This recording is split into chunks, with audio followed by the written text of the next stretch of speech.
Hey, what's up, guys? I'm Austin Freeman. I've starred in The Walking Dead, Watchmen, and Loki, and Guardians of the Galaxy Volume 3. I am Groot. I'm the on camera actor for Groot in Guardians of the Galaxy Volume 3 and the Holiday Special. I hope you guys enjoy watching this episode of Red's Reviews and Interviews. How are you today, Austin? I'm good. What's up, Fred? Thanks for bringing me on, man. Of course, my pleasure. So, you've had a pretty cool career. I mean, you've done some of the biggest TV shows, and now you're one of the Guardians of the Galaxy. So I can't Pretty wait to cool. get into that. But first off, let's start, way back at the beginning. Talk to me briefly about the process of turning acting into a, professional, sustainable career. Sure. So, I mean, if we want to go back to the very beginning, I started acting when I was about 16. I had done like when I was a child, I had done younger plays in like church and things like that, and I really kind Hmm. of hated it.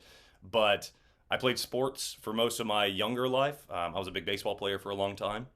And then when I was 16, I had a friend of mine that was doing a theater show in my hometown in Northeast Georgia. I'm from the United States in the state of Georgia. I had a friend of mine that was doing a community theater show, just a little local show, and she invited me to come be a part of it. So I ended up like, just like, okay, yeah, I'll come check out the little play and have a fun time, whatever, hang with my friends. And it's like something kind of inside of me unlocked. It's like I kind of found my place. It's like I knew right away. I was like, oh, this is my thing. Nice. So I just started doing it from there. I ended up doing several local plays, and the high school drama teacher from the high school he came and saw one of the shows, and then invited me to come join the drama class, and I'd never done that before, so I did that. Then I started competing on like competitive shows around in our district, and then I auditioned for a college in Georgia to go on a theater scholarship. And so I went and I did a 4 year theater program at a college called Young Harris College in the North Georgia mountains. Very small school. There were about 800 students when I started, so very small. Hmm. Lots of time for every actor basically to like really cut their teeth and learn kind of the acting process, learn about breaking down a script, learning character, and really getting a lot of stage time to just really learn what it's like to move and kind of move in that world as an actor. So yeah, I did 4 year program of that.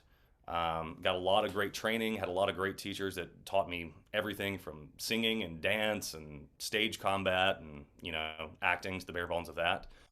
And then after that, I did professional theater for a little while. I started doing what's called summer stock theater, which is an audition process where lots of people from a region go and compete, and then you're given roles, based on theater companies. You audition for theater companies, and if they like you, they put you in their show. And so I did that in Cherokee, North Carolina for 2 years, in a big historic outdoor drama about the native Cherokee people, the Eastern Band of the Cherokee, and the Trail of Tears, and a lot of American history, specifically around the Cherokee. And so I did that for 2 years. And then I moved back to my hometown of Hartwell, Georgia, for about a year. And I was training in South Carolina and just kind of learning about on camera acting because I Yeah. loved theater and it was kind of my heart, and I grew up in it, and I knew it kind of inside and out. But it's really hard to make a sustainable living as a theater actor Yeah. unless you live in New York, or you're just constantly doing very high end regional theater, which is it's a lifestyle. You have to choose it. Your life revolves around rehearsal, and your life revolves around performances. So I decided that I wanted to do something that was a little more lucrative, if possible.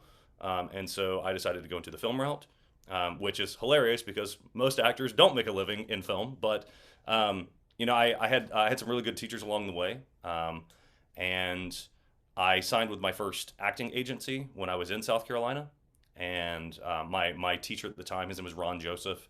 He's an Emmy Award winning actor that lives out in California. He happened to be out in Greenville, South Carolina at that point in time, and our paths crossed, and we just connected right away. And he got me signed with his agency, and it was kind of off to the races from there. I mean, I started auditioning like right away, and he's actually one of the ones that encouraged me to move to Atlanta because I was going to move to LA. I was going to move to Los Angeles and go after what everybody does. You go, you pursue the silver screen out there, you go do the LA thing, you go, bartend or wait tables or whatever you got to do to make ends meet. And basically, he was like, I hear that Atlanta is becoming kind of a spot. This was about 2014 at the time. Um, so I was like, okay, all right, well, I'll go. I'll go, and it's like 2 hours from my hometown. It's not really a huge risk. And I had friends there already, lots of friends from college, and just people that I knew from my hometown that had moved there. So I went and I stayed with a family of friends, and I moved down here and signed with my current agency. I think about 2015 or 2016. And within my first year of it being in Atlanta, like I think I'd booked like 13 commercials or something, and so like I just started working right away in this market.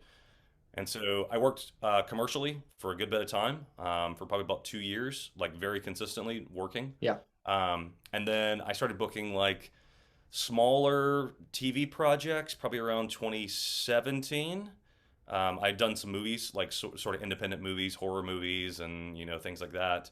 2016 and 2017, and then in 2018, I kind of got like a little bit of a break when I booked The Mule, which was a Clint Eastwood film, and I was on that for basically the run of the picture, and from there I just started working. So that's kind of brought me. I mean, that was 5 years ago. So since then, it's been just like incremental, better roles as I've gone. Yeah. So just building Um, it up. yeah, yeah. So, but that was the first like real kind of like foundation for me that kind Yeah. of helped establish like a credit, and then like you just keep auditioning, and my whole thing is that with casting and like consistently going out for roles, as long as you're putting out good work, casting starts to trust you more. They start bringing you in for better roles, things that you're suited for, and then eventually things just the planets align and you book the job. Interesting. Yeah, So most of your work on IMDb is acting roles, yeah. but I saw that you have a credit as costume assistant for the Hunger Games films. Can you just tell me briefly about what that was and what you sort of learned from that experience that you Yeah. kind of kept with you?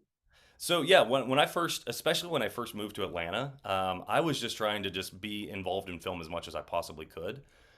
Even before I moved to Atlanta, I did some lighting work on like some reality TV shows.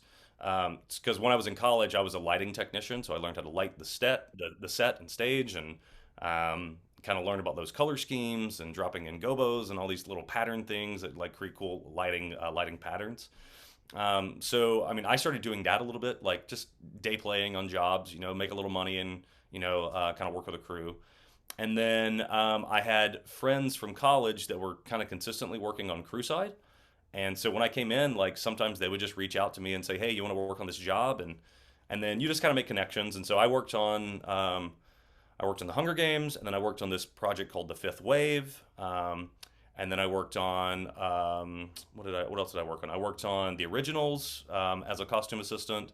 I was really just a production assistant, so I'm kind of doing simple things like going and picking up things for the costume department, going and making Yeah. returns for the costume department. They buy a bunch of clothes that some aren't used, and so they take it back to the store and just put it back on the credit card or whatever.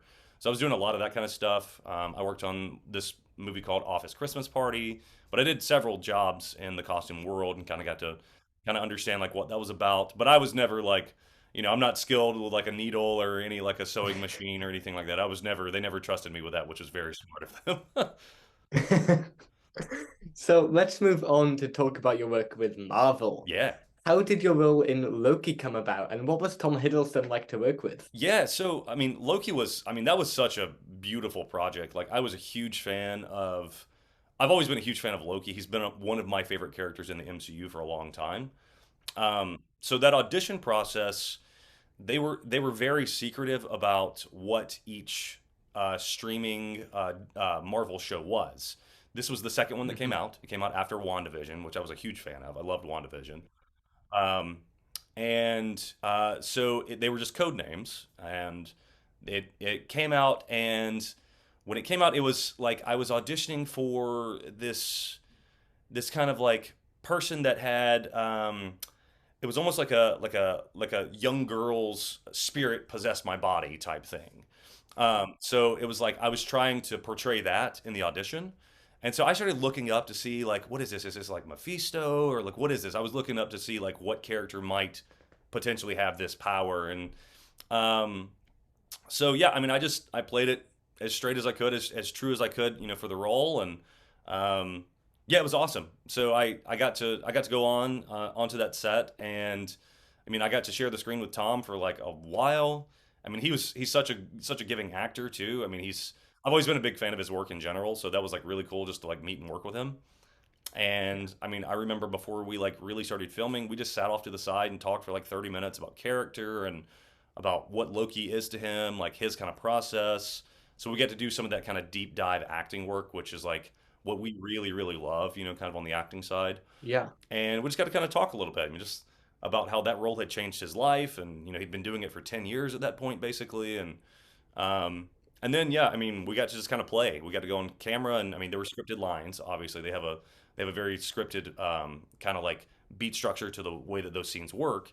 But we did get to kind of like play a little bit and riff, and you know, kind of like a little bit of improv and just kind of like battle of wits back and forth, which was really cool.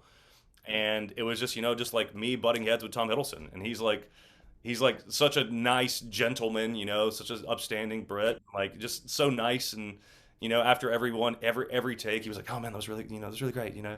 And I was like so nice about it. And so yeah, he was a real pleasure to work with. And yeah, I have nothing but love and respect for that guy. Awesome. I mean, what a cool experience. So, how did that lead on to playing, I mean, Groot in Guardians of the Galaxy? Were they sort of linked, those two projects? Yeah, so that's what I've been told. When Guardians came about, um, basically it came through local casting. Local casting had an idea of what they thought it was, but it was still very secretive. And so they reached out to, I think, some of the agencies in town. And basically, my agent, he called me and he said, "Hey, I've got this role. I think this is what it is. Are you interested?" And I was like, "Yeah, of course I'm interested. What are you talking about?" Yes. Um, he was like, "Okay, all right, I'm going to submit you." And he talked with casting, and when he pitched me, because that kind of process, you know, they pitch you to casting and say, "Hey, this is why we think he might be good for this role," or you know, whatever. I don't know exactly how it works, but you know, let them do their job, and I trust them. But when he pitched me to casting, casting was like, "Oh, that's perfect. He had just done Loki. Let's see if we can get some feedback from those producers and the people that worked on that show." And from what I've been told, you know, I wasn't part of the process, but from what I've been told, you know, some of the producers of Loki like actually spoke on my behalf and said that they loved working with me, that I was very professional, and that Tom liked working with me. And like that's like, you know, that's like beautiful to hear that you know like Yeah, these working amazing professionals that create such cool art are like you know glad to work with me. Um, absolutely. so yeah, I mean, there really wasn't like much of an audition process for it. It was just kind of a direct offer type kind of situation after that.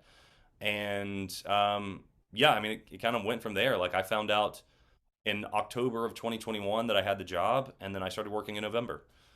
Wow. I mean, that must have been just pretty surreal. It must be insane to see yourself as a superhero, as one of the Guardians of the Galaxy. Like Yeah. when you see posters and merchandise and action figures, do you kind of think to yourself like, wow, that's me? Yeah, I mean, yeah, and like the interesting thing about like Groot in particular is that first of all, I'm not the first guy that's played the on-camera version of him. And I'm not the one who does the voice and is really like known as Groot because that's Vin, you know. Um, but it's like I do have like I did that. I'm like connected with that Yeah. franchise in that way, and that's really cool because Guardians of the Galaxy has always been my favorite of the Marvel franchises. Period. Just because I've loved the music, I've loved the humor, I've loved the connection with all the Guardians, and Groot's always been my favorite character. Groot and Drax are my favorite too. So like just being able to be like, oh wow, that's actually me doing that on screen. And I've seen the movie a bunch of times at this point, but like yeah, I mean it's still surreal. Like I still am just like, wow, like I still don't quite get that that happened, you know, kind of thing. But yeah, man, I've always been a huge fan. And it was such a cool process. I'm like really thankful for it. So I assume you weren't able to tell people for a while because of the confidentiality, Yeah. but when they did eventually find out, what were reactions like? I mean, basically, it's been kind of a tidal wave. Like people have, I've had, I mean, I've had hundreds and hundreds of people reach out to me. You know, people from like my elementary school teachers, you know, my youngest like you know grade school teachers, to like people that I went to college with, to people that I barely know, and people that I don't know. You know, like just people that are just just fans of the franchise that have reached out on Instagram or wherever, and just said that they love the movie and they like it meant so much to them because it's such a heartfelt third chapter for this for this group of Guardians. So like that was really special, to like kind of be a part of that and just to feel that and hear so much of that feedback from everybody. And I mean, it's been all so like just nice. And I mean, I'm such a fan of the franchise too that even if it wasn't nice, I wouldn't really care. But it's all been really, really good on the feedback, which I like. Absolutely. I mean, it must just be insane for you. I mean, Yeah. so cool to, work with that character and then be that character. Yeah. So let's talk a bit about Marvel's directors. Yeah. How do people like James Gunn and Kate Herron compare? I mean, they're completely different. Kate, I worked with her for the one episode that I was on, and like she kind of well, in some ways they had some similarities. A lot of directors have similarities in some ways in that they let the actors kind of play and work. And yes, there's the structure of the script, but also they just go, hey, all right, just try something here, see what you want to try. So like they both do that. Um, but yeah, I mean, Kate was like, she was, she knew what she wanted. She was very driven. She's very intelligent in that way, and just she had such a like a strong and like a collaborative team around her that like they were going towards a specific goal because my scene was right before the reveal when Sylvie shows up. And so, as far as you don't even know who it was that was in Randy, my character. So you don't, it's some kind of Loki variant. You're not sure who or what that means, or if it's evil or whatever. So like my character really established it in a large way beyond many of the other characters that were kind of body hopped from her. Because I have like the longest screen time with Tom in that regard, and there's so much of that plot that's revealed. And then James, he's I like to say he's almost like kind of like a mad scientist in some ways. He's got such a clear direction for what he wants, and he's such a creative genius that you just have to kind of just go, okay, cool, let's what you're doing, what your goal is here, and your vision for this. And he's cast such brilliant actors in all of their roles that he really doesn't need to guide them at all. Like they understand, they're such professionals, they know the characters so well at this point, and those relationships are just so locked in with all the characters, with Star Lord and Gamora and Drax and Mantis and Nebula and everybody, and then with Will coming on as Adam and Chuck coming on as the High Evo.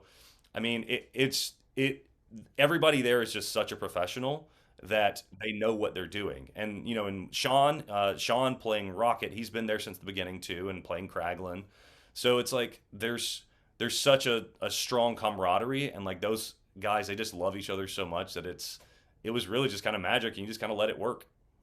Yeah, absolutely. And I'm sure that really shows on screen. You can tell that there's, massive chemistry there. Yeah, And I like what you said about James being like a mad scientist. You can kind of see that in, Guardians and the Suicide Squad. That definitely, comes through. well, and you have to trust him at this point too, because everything he touches turns to gold. So it's like the guy obviously knows what he's doing, and he has a very clear vision for it.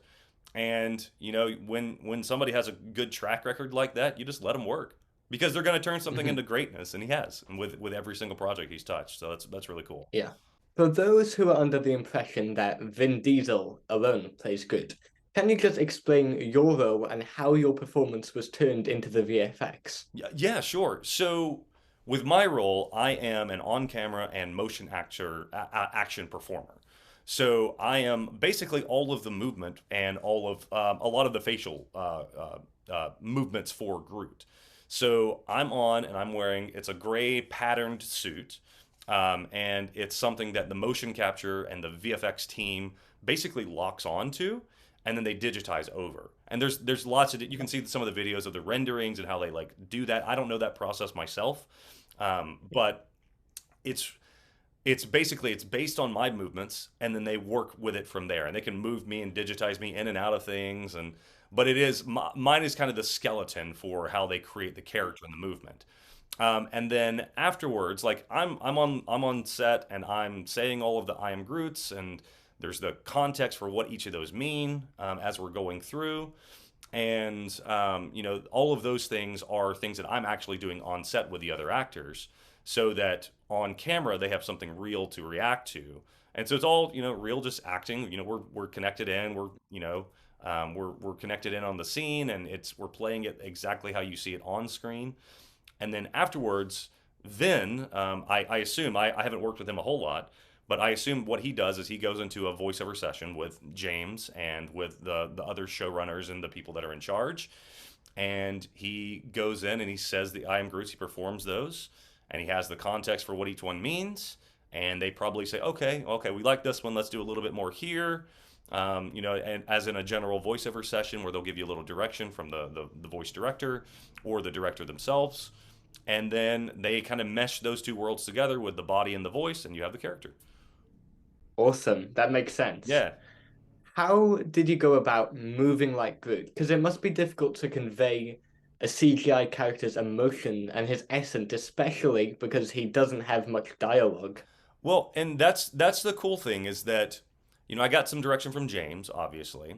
And since in this version of Groot, he's like a young adult. He's like 20, 21, somewhere in that range. So he's my height. I'm 6'1". He's like an adult tree at this point. And he still has some of that young energy though, but he is stronger. As you can see, he's a lot buffer in this version than he is in the previous version where he's the teenager or the young baby Groot. And he's not quite the alpha Groot, the giant, 7, 8 foot tree or whatever he is in the first one. So it's conveying some of that young, excitable energy, and also like creating a little bit newer version of a walk because this is a much bigger, stronger version. And me, I'm not like a huge guy, I'm kind of average body type, I would say. Uh-huh. But it's creating like I already have a little bit of a swagger walk anyways, just myself. So like it's incorporating that, and then with the acting, it's just acting. I mean, you play the scene, you do your script breakdown, you have your direction there, which if there's things that don't make sense, you can always ask James and he would clarify it. And then you're just playing the scene across from the other actors who are all pros. They know the characters, and I did my research well before I started about who this is and how to move and how I wanted to do that, and I kind of crafted something that was my version of that protective young adult that loves these characters. This is his family, and he wants to protect them. Yeah, so it's really interesting what you're saying about how Groot has sort of changed throughout the films from like that baby Groot like this into Yeah, that whole, teenager and then into the buff Groot. yeah. So when you say you did research, what did that sort of entail? How do you learn more about Groot? So I looked a little bit into the comics, and then I went and rewatched all of the movies. So I wanted to create something that was in that same line as those characters because it's not the first Groot, and it's the grown-up version of the baby and the teenager, right? Yeah. So I wanted to create something that had that kind of protective nature, and I went back and I went back and looked at the dance moves, but the dancing is Yeah. not me. That's all James. Okay. But I was prepared just in case. And then I went back and just looked at the way that he interacted with the other Guardians, right? He's always there and he's the protector of the Guardians. He's quiet and he's, especially in the first one, he's got that kind soul, offering the flower to the child and things like that. So he has that kind of innocent nature to him, but he can also kill everything inside if he needs to, right? Yeah. Because he's like the two levels of like kind of goofy, kind of quiet, kind of that calm gentleness, and then also just fury where he can fight and protect everybody and protect them from a crashing ship. Um, so I went and looked at all of that, and I just wanted to incorporate that kind of quality into the way that I moved and the way that I was performing with the other actors, so that they would feel like, yeah, this is the version that is here now, and it's our group now. Yeah. Yeah. Well, you did a great job. Oh, But thanks, man. did acting using the motion capture present more challenges than traditional acting? What are the advantages and disadvantages of motion capture? Yeah, well, I mean, there are definitely some advantages to it because you can do anything with the digitizing the VFX. You can do anything, So I can't jump out of a ship, I can't grow wings like I do in the movie. So like those kind of things are just really cool. Just the technology that we have to create such a cool effects for this character. I would say the disadvantages are, from the acting perspective, is that a lot of your performance can get lost in the mix because it is all in the hands of the VFX team. They can decide what they incorporate from your face because they can just, you know, clean slate it if they need to. So some of those things, but I do think that the connection that we had with the other actors helps regardless. I think that kind of is a through line that, that's good for both performance capture and for, live action stuff. So it's kind of a cool world and a cool technology that I'm excited to see how it kind of goes forward in the future too. Absolutely. So you mentioned jumping out of ships and growing wings, which you didn't do. Yeah. But did you perform any stunts at all? So we can do some of the simple things like without revealing too much for people who haven't seen it, like carrying animals or people. Those are things that you can do. But a lot of the fight scenes and the stuff like that, that's our amazing stunts team. And they're all trained professionals. They're on wires and they're doing explosions and they're doing all of the crazy stuff that they don't let us do a lot of times because they make it look a lot better and they don't want us to get hurt and they don't want the stunts team to get hurt and they can do it in a safe way. So a lot of those fight scenes, thankfully and sadly, are the stunts teams because we don't get to do those because that would be super cool to be like, yeah, I did that. But no, they made us look so much better than I think any of us would have done.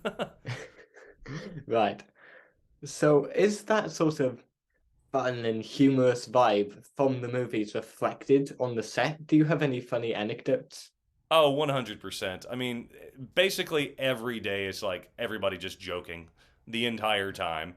Unless it's a very dramatic, sad scene, which there Yeah. are several throughout the movie. Um, but I mean, just the general vibe of the set is just there's so much levity. Everybody's laughing and having a good time, and the crew are all joking. The actors are all joking. James is joking. I mean, everybody just has such a good time, and you can just tell that everybody really loves being there on that movie, Yeah. even when the days are hard and they're long, long hours, and you can tell that just that mix of personalities made it a lot better. It was really kind of a joy to be on.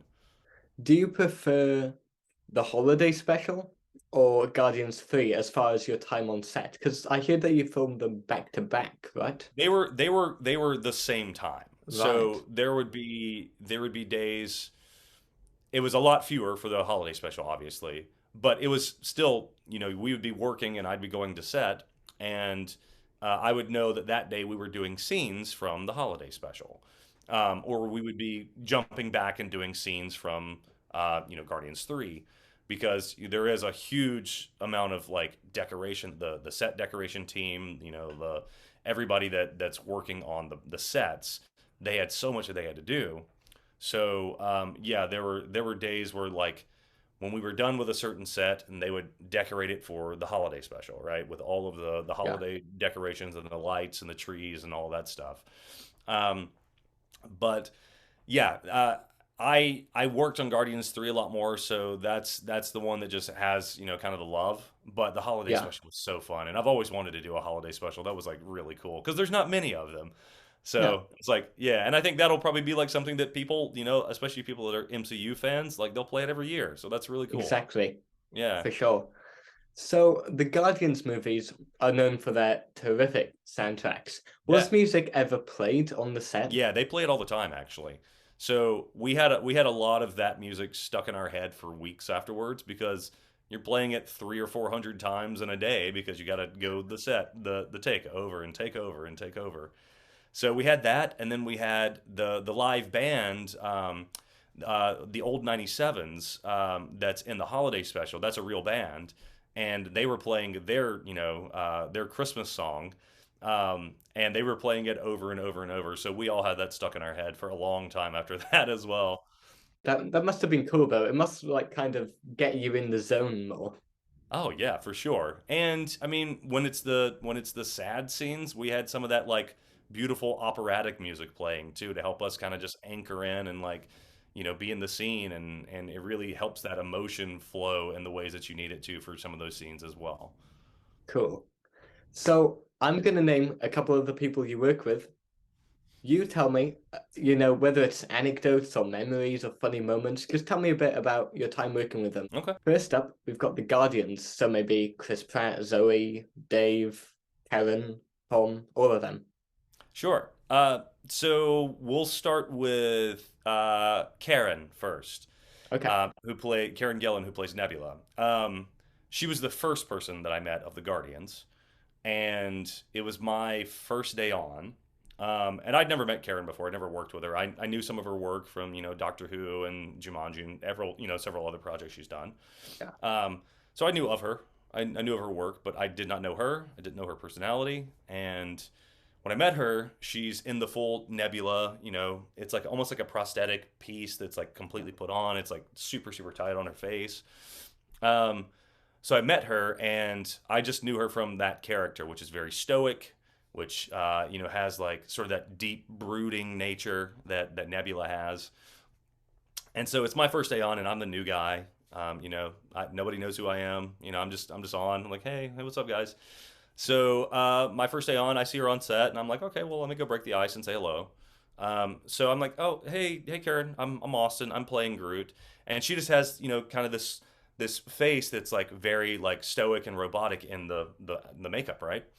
Yeah. And so out of nowhere, she's like, "Oh, hello!" And she's like this lovely Scottish girl, and she's like so sweet, and she just like hugs me, and I was like, "Oh, hey, what's up?" Like, "Oh, you're very nice. I didn't expect that." Just because I guess I'd never watched interviews or something before, but I mean, she's the sweetest. She has the sweetest personality, and I got to see her again at the premiere, so it was like I got to catch up with her, and she was the first one that I met of the group, and um, yeah, I mean, Chris Pratt. I mean, he has the biggest energy on set. As soon as he walks onto the soundstage, he's there. Like you can hear him. He kind of carries that like that kind of just top down energy. Like he has such good spirit all the time, and it just kind of goes through the rest of the cast and the crew. So he definitely leads this set in that way, and that's really fun. It makes the days so fast and fun. And I mean, he's got that just. I mean, he is Star Lord. He's got that kind of like funny, just roguish energy all the time, and always just cracking jokes and keeping everybody laughing, and just such a pleasure to work with him. Um, and yeah, I mean everybody's so nice. Like Dave he's quieter. He's a big Yeah. guy. He's quieter, and he sometimes he'll just kind of stand off to the side with his arms kind of crossed, and then out of nowhere he'll make like just a kind of a zinger joke, and then just like and like he just kind of like retreats back into his corner and's quiet. But yeah, I mean he's such a nice guy, such a deep soul. So we had some really good conversations on set, and just I don't know, just so good. And Drax is my favorite probably character of the Guardians. I just love everything Yeah. about Drax. So it's so nice to see like just the kind of the guy behind that. It was like really really cool. And yeah, I mean everybody's great. I mean Zoe's amazing, so nice and elegant, and just loves her children, and just like so proud of everything with them. And I mean she's been a movie star forever. Like she's been just doing such beautiful work for like so many beautiful movies. And then Palm has just like that fun zany energy, and is just always cracking jokes with Chris and everybody. And she and Karen are like best friends. I think they're just always together and just having a good time. And then yeah, and Sean, who plays, he's the on-camera character for Rocket, and he's also Kraglin.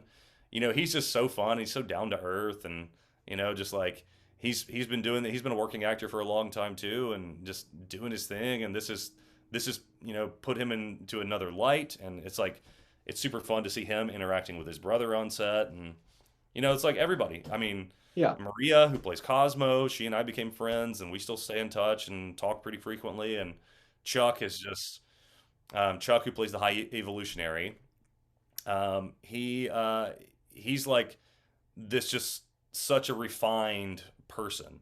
You can just tell he's just so intelligent, and he's just so just beautifully spoken. He's like it's like poetry listening to him. He's just such a nice guy, so great. And I mean it's really reflective in the character that he plays too. That like that's a Yeah. lot of his personality, not the the evil, demented, Yeah. trying to perfect everything, that part. But that like just refined. Like I think he does just sit at home and just drink wine and listen to opera. I think that's very, very accurate for him. Well, he seems like such a talented actor. I mean, they all Oh, are, but he 100%. really stood out as the villain. He was Yeah, superb. Did yeah. you get to meet Kevin Bacon or Sylvester Stallone? I met both of them actually. Yeah. So I got to work with so this is actually kind of a funny story. I have a funny story about Sylvester Stallone. So there was a scene that we have in when Stakar and the Ravager show up, and they're giving the Guardians suits to infiltrate the Orgo Corps, and they have these like kind of technician suits, and they realize that Groot can't blend in because he can't wear a suit.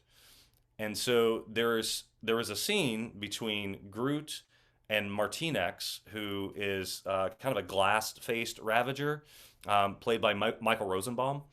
And there's a scene where there's a face-off between Groot and Martinex, where like they almost start fighting, and then Stakar, who's played by Sylvester Stallone, kind of pops up in between them and kind of like calms the thing down, right? So basically, when we're doing the scene, James just kind of lets us improv a little bit. Groot doesn't really say anything there; he just kind of growls. But then he was letting Stallone just kind of just improv a little bit, and he kept going. Well, what was he saying? He was like, oh yeah. He kept calling me Pajama Boy because what I was wearing is like it's like a thin kind of cloth material with the patterns on it. Yeah. And he was just kind of like kind of playing and digging and like during the scene. And so then we would cut, and then one of the times after we cut, he was like, so what is it that your character's supposed to be? Is this like a spacesuit or something? And I was like, oh no, I'm Groot. And he was like, oh my god, I'm so sorry, I didn't realize that's what it was. I was like, first of all, Sly, like you never have to apologize to me for anything. You're Rambo. So it's like that was just so funny. He was like so sweet about it. He's like, oh my gosh, Yeah. I'm so sorry. Like, and he was like so funny. So we all laughed about that. That was like really fun. Hmm. Um, and then, oh my God, what a legend. Like, I mean, he walks on set and everybody's just like, oh my gosh, that's so cool. Like everybody was excited from the stars on our movie all the way down. Cause I mean, good God, I mean, he's been around for like my dad's been a huge fan of him. So like I grew up watching, Rambo and Rocky and all of those movies, and then the same thing with Kevin Bacon. I mean, such a guy, such a nice guy, man of the people, just you see like his Instagram where he's like hanging out with his goats and stuff, and I'm like, man, that's the life that I want. And I mean, he's a legend. It's like these guys they've created some really iconic cinema, which is like really really awesome. And it was a pleasure and such an honor to work with them. They're both really really great people to work with. So you're credited as a phlectic guard also. Can you Yeah. just tell me what that was and how you were that as well as good? So that was out of nowhere. I guess that was just kind of like James and the team just saying, "Oh, hey, let's add this in or something," because I had no idea about that. And then I got a call from either the costume department or like one of the ADs on the project, the assistant directors on the project, and they were like, "Oh, hey, when are you coming in for your fitting?" And I was like, "What are you talking about? I wear the same suit the entire movie. What do you mean?" They're like, "Oh no, you're playing another character too." And I was like, "Oh, okay. I don't know when do I need to come in? I had no idea about it." Um, and so basically, that whole scene was we're guards for this character named Flectic, who's actually played by Pete Davidson, and um, he's covered in you only. It's a very very brief scene when everybody's trying to get off of the ship, and they ended up. I didn't realize they were going to do this in the movie, but they actually kind of make an alien face over him, so you don't even see that it's Pete, but it's Pete Davidson. And I'm sure it's in the credits, so it's got to be there. But yeah, that was fun because Pete's super nice and funny, and we had a great time working with him too. And I mean, this was like such a star-studded cast all through, so it was really really cool. Didn't you play Groot in the post-credit scene? What do you think is Groot's future, and will you be playing him again? So I did not actually. Maybe because that is such a big version of Groot. Yeah. That may have all been just digital. And I don't know. We'll see what the future holds for the future of Groot. I have not been contacted about that yet, but we'll see. That would be fun. I would love to do it again. Who wouldn't? And yeah, we'll see kind of where it goes from there. Yeah. Do you have any other upcoming projects or future ambitions? Yeah, I mean, I've got a movie coming out on Netflix. I believe it's coming out in June, called They Cloned Tyrone. So this is a movie with Jamie Foxx and John Boyega, and it's a lot of amazing, amazing actors. So that's coming out on Netflix. I've got a couple other projects that are kind of in the works right now, and I'll be starting on a movie in June as well. That I can't really talk about quite yet because get it under confidentiality. But yeah, I mean, I love working. There's a lot of cool projects that I would love to work on. Um, my favorite kind of like genre in the world is fantasy stuff. I'm a huge like Lord of the Rings fan, and I was a huge Game of Thrones fan and stuff like that. So I would love to work in that world where I can like ride a horse and swing a sword, and that would be like kind of my ultimate goal in some way. So I'd love to come out kind of the UK and work out there in Ireland or somewhere, and Yeah, kind of get out in kind of the beautiful greenery of kind of that countryside. That'd be great. for sure. So, what advice would you give somebody wanting to work in the film industry? So, one of the things that I always tell kind of young actors, especially, is that you have to understand that this is it's a lifestyle, and you have to find good ways to sustain yourself in between jobs if you're not making enough from your film jobs, and you have to find ways to just kind of just like fill up your soul. You have to live a well-rounded life in a lot of ways, and that helps in your acting. That helps with just grounding your work, and it helps you, because you're going to hear no so much in this business. You audition all the time. You'll book very few of the jobs you audition for. And so until you have a very established career, you just have to find ways to find joy and find your group of people, and just kind of like the acting is just part of life. It's not all of it. So that's what I always tell people to do. That's great advice there. Well, Yeah. thank you so much for being here. It's been a true honor to talk with you Yeah. and super insightful. I love hearing your stories. That's great. Thanks, Red. I appreciate it, man. Of course, before we go, do you have any social media or anything you'd just like to plug where people can follow you? Yeah, sure. So you guys can follow me on Instagram at Austin Freeman. Awesome. Well, thank you once again, and we look forward to seeing you in some future projects. Perfect. Thanks, Red. Take care.